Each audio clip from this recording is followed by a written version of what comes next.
નમસ્કાર મિત્રો, D farmer ચેનલમાં તમારું સ્વાગત છે। દેશ, દુનિયા અને ગુજરાતના તાજા, મોટા અને સૌથી મહત્વના સમાચાર જાણીએ તે પહેલા ચેનલમાં નવા છો તો ચેનલને જરૂરથી સબસ્ક્રાઇબ કરી દેજો। ટી20 વર્લ્ડ કપ માટે ભારતીય ટીમની જાહેરાત, ગિલનું પત્તું કપાયું, ઈશાન કિશનની entry, Suryakumar Yadav captain, Akshay Patel vice captain. દવાના ભાવ ઘટાડો નહીતર ટ્રમ્પનું નવું ફરમાન, ભારતના ફાર્મા સેક્ટર પર પડશે સીધી અસર। 24 ડિસેમ્બરે ઇસરો બાહુબલી રોકેટનો ઉપયોગ કરીને લોન્ચ કરશે સૌથી ભારે American communication satellite. America, Russia અને ચીન સામે ભારતીય વૈશ્વિક શક્તિનું નવું કેન્દ્ર, બેલારુસિયન રાષ્ટ્રપતિએ પીએમ મોદીના કર્યા વખાણ। રાજ્યની ગ્રાન્ટેડ શાળાઓ માટે ગુજરાત સરકારનો મોટો નિર્ણય, શહેરી વિસ્તારમાં 60% અને ગ્રામ્ય વિસ્તારમાં 40%થી ઓછી સંખ્યા ધરાવતી શાળાઓમાં 100% ગ્રાન્ટ બંધ થઈ જશે। આખરે એપ્સ્ટીન ફાઇલ ખુલી, માઇકલ જેક્સન, બિલ ગેટ્સ સહિતની હસ્તીઓની તસવીરો જાહેર। બુરખાની આડમાં ચોરી કરતો યુવાન ઝડપાયો, મહિલાઓની સુરક્ષા અને જાહેર જગ્યાઓમાં પ્રાઇવસી અંગે ઊભા થયા ગંભીર પ્રશ્નો। જીઓની નવી સેવા શરૂ, કોલ આવતા જ નકલી કોલનું સાસુ નામ સામે આવશે। ચૈતર વસાવાએ કહ્યું, હાર્દિક પટેલ સહિતના નેતાઓના રાજદ્રોહના કેસ પરત ખેંચ્યા તો આદિવાસીઓના કેમ નહીં? વડોદરાના સિયાજી બાગ ઝૂમાં સિંહણ યુગનો અંત, સર્પદંશથી સિંહણ સમૃદ્ધિનું મોત, 5 વર્ષમાં 4 સિંહોના મોતથી તંત્ર સામે સવાલ। ભાવનગરમાં રખડતા ઢોરના કારણે 21 વર્ષના જુવાન જોધ દીકરાનું કરુણ મોત, તંત્રને એક જ સવાલ, આખરે ક્યાં સુધી? હવાનું પ્રદૂષણ અટકાવવા વડોદરા મ્યુનિસિપલ કમિશનર અરુણ બાબુના પ્રયાસો, 127 કન્સ્ટ્રક્શન સાઇટ પર તપાસ કરી અને દંડની કાર્યવાહી કરી। વર્ગ 3ની ભરતીની પરીક્ષાની પદ્ધતિ બદલાય, ટેકનિકલ અને નોન ટેકનિકલ પરીક્ષાના નવા ગુણભાર જાહેર કર્યા। અમદાવાદ બાદ સુરત પોલીસની ગેરવર્તણૂક, દુકાનમાં ઘૂસીને દુકાનદાર પર દાદાગીરી કરી, વિડીયો થયો વાયરલ। ગીર સોમનાથમાં એક સાથે 168 પોલીસ કર્મીઓની બદલી, એસપીના આદેશથી અડકમ। વડોદરાની એમએસ યુનિવર્સિટીમાં રેગિંગની ઘટના, વિદ્યાર્થીને લાફો મારવાનો વિડીયો વાયરલ થતા ચકચાર મચી। મનગેરા વિવાદ વચ્ચે સીએમ મમતાનો માસ્ટર સ્ટ્રોક, કર્મશ્રી યોજનાનું નામ બદલી નાખ્યું। મુંબઈમાં દારૂડિયા ડ્રાઈવરે નોરા ફતેની કારને ટક્કર મારી, અભિનેત્રીને સામાન્ય ઈજા। અમેરિકાના સહયોગી સાથે હાથ મિલાવવા તૈયાર રશિયા, પુતિનની ટ્રમ્પને સીધી ચેલેન્જ। ઘૂસણખોરોને બચાવવાનો પ્રયાસ કરી રહ્યા છે દેશદ્રોહી, એસઆરઆઈ મુદ્દે પીએમ મોદીનો વિપક્ષને જવાબ। દુનિયા બદલાય, હવે કોઈની પણ મનમાની નહીં ચાલે, શક્તિશાળી દેશોને એસ જયશંકરનો સીધો સંદેશ। જામનગર જિલ્લામાં કોંગ્રેસ દ્વારા ભાજપ સામે વિરોધ પ્રદર્શન અને રેલીમાં કુલ 14 કાર્યકરોની અટકાયત કરાઈ। અમદાવાદના પાલડીમાં રસ્તા વચ્ચે મહિલાને લાફો મારનાર head constable suspend, video viral થયા બાદ કાર્યવાહી।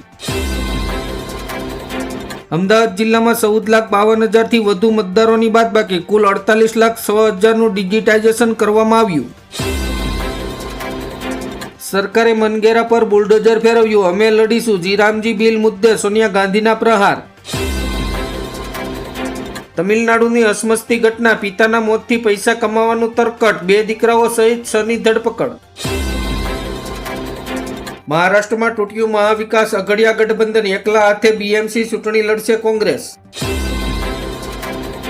પ્રિયંકા ગાંધીએ બાંગ્લાદેશમાં હિન્દુ યુવકની હત્યાનો મુદ્દો ઉઠાવ્યો, કહ્યું ભારત સરકારે નોંધ લેવી જોઈએ। બાંગ્લાદેશમાં શાંતિ લાવવી હોય તો શું કરવું જોઈએ? દિગ્ગજ નેતા શશી થરૂરે જણાવ્યા ઉપાય। નીટમાં નાપાસ છતાંય બીડીએસમાં એડમિશન આપનાર 10 કોલેજોને સુપ્રીમ કોર્ટે 100 કરોડનો દંડ ફટકાર્યો। આસામમાં મોટી ટ્રેન દુર્ઘટના, રાજધાની એક્સપ્રેસની અડફટે અનેક હાથીઓના મોત, 5 ડબ્બા ખડી પડ્યા। બાંગ્લાદેશમાં હિંસા, હાસિદના હત્યારાનું નામ આપો નહીં તો યુનુસ સરકારને 24 કલાકનું અલ્ટિમેટ। મુકેશ અંબાણીએ પોતાનો ખજાનો ખોલી નાખ્યો, હવે રિલાયન્સ કરિયાણાની દુકાનો પર રાજ કરશે, આ રહ્યો તેમનો પ્લાન। અમેરિકાની ચિંતા વધી, ચીને બનાવી લીધી એડવાન્સ ચીપ બનાવતી સિક્રેટ મશીન, સેમિકન્ડક્ટર માર્કેટમાં આવશે મોટો ઉલટફેર. એકબીજાના કટ્ટર વિરોધીઓએ શા પાર્ટી કરી, પીએમ મોદી, પ્રિયંકા ગાંધી સહિત પક્ષ વિપક્ષના નેતાઓ હાજર રહ્યા. ભગવાન રામ હિન્દુ નહીં મુસ્લિમ હતા, ધારાસભ્ય મદન મિત્રાએ રામની અટકનો પણ કર્યો ઉલ્લેખ. વિજય માલ્યાની કિંગફિશર એરલાઇન્સના પૂર્વ કર્મચારીઓ માટે સારા સમાચાર, ઈડી આપશે 311 કરોડ રૂપિયા. સંસદમાં વિપક્ષના વિરોધ વચ્ચે અડધી રાતે પાસ થયું મનગેરા ખતમ કરવાનું બિલ, હવે બનશે વીબી રામજી કાયદો. બાંગ્લાદેશમાં ફરી હિંસા, યુવા નેતા ઉસ્માન હાદીના મોત બાદ 4 શહેરોમાં આગ, આંદોલનકારીઓએ અખબારોની ઓફિસો તોડી નાખી. કોંગ્રેસમાં ફરી સીએમની ખુરશી માટે ખેંચાતાણ, 30 ધારાસભ્યો ડિનર માટે ભેગા થયા, અટકળો તેજ. ભારતના દરિયા કિનારે મળ્યું ચીન વિરુદ્ધ બ્રહ્માસ્ત્ર, મોબાઈલ ઇલેક્ટ્રિકથી લઈને જેડ ઇન્ડસ્ટ્રી પર પડશે અસર. મધ્યપ્રદેશના 6 બાળકોને એચઆઈવી પોઝિટિવ આવતા ખળભળાટ, બ્લડ બેંક સામે કાયદેસરની કાર્યવાહી. બીજા ધર્મમાં લગ્ન કરતા દીકરીને પિતાએ સંપત્તિમાંથી બેદખલ કરી, સુપ્રીમ કોર્ટનો જાણવા જેવો ચુકાદો. એક્યુઆઈ અને ફેફસાની બીમારી વચ્ચે કોઈ સીધા સંબંધ નથી, રાજ્યસભામાં પર્યાવરણ રાજ્ય મંત્રીનો જવાબ. 2040 સુધીમાં ભારતમાં કેન્સરના દર્દીઓ વધીને 20 લાખ થઈ જશે. જજોની સગ્ગા મારવાની પ્રવૃત્તિ ચિંતાજનક, ગરીબોની ઉપેક્ષાથી ન્યાયતંત્ર પર વિશ્વાસ નહીં રહે. અંબાજીના પાલડિયાનો મામલો રાજસ્થાન સુધી પહોંચ્યો, 2 ધારાસભ્ય અને 1 સામાજિક કાર્યકર આવશે ગુજરાત. ઘોઘંબા તાલુકામાં આપની ગુજરાત જોડો જનસભા યોજાય, ચૈતર વસાવાએ પાલડિયા મામલે ભર્યો હુંકાર. બાંગ્લાદેશમાં કટ્ટરપંથી નેતાના મોત બાદ સ્થિતિ બેકાબુ, ભારત વિરોધ પ્રદર્શનો, અવામી લીગના કાર્યકરો પર હુમલા. સુરતના આવશે સોનાના દિવસો, હીરા ઉદ્યોગમાં ફરી તેજીના એંધાણ.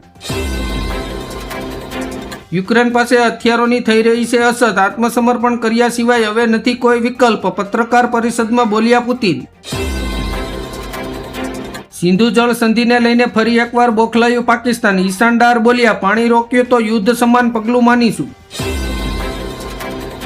હવે એસટી બસના મુસાફરો પણ ફ્લાઇટની જેમ પોતાની સીટ પર મંગાવી શકશે ભોજન, એસટી દ્વારા શરૂ કરાશે ફૂડ ઓન બસ સેવા. બાંગ્લાદેશ સરકાર પર દબાણ વધ્યું, ભારત સાથે તાત્કાલિક સંપર્ક સાધવા ઇન્કલાબ મંચની માંગ. સુપ્રીમ કોર્ટનો મોટો નિર્ણય, પિતાની ઈચ્છા સર્વોપરી, સમાજની બહાર લગ્ન કરે તો દીકરીને મિલકતમાં નહીં મળે ભાગ.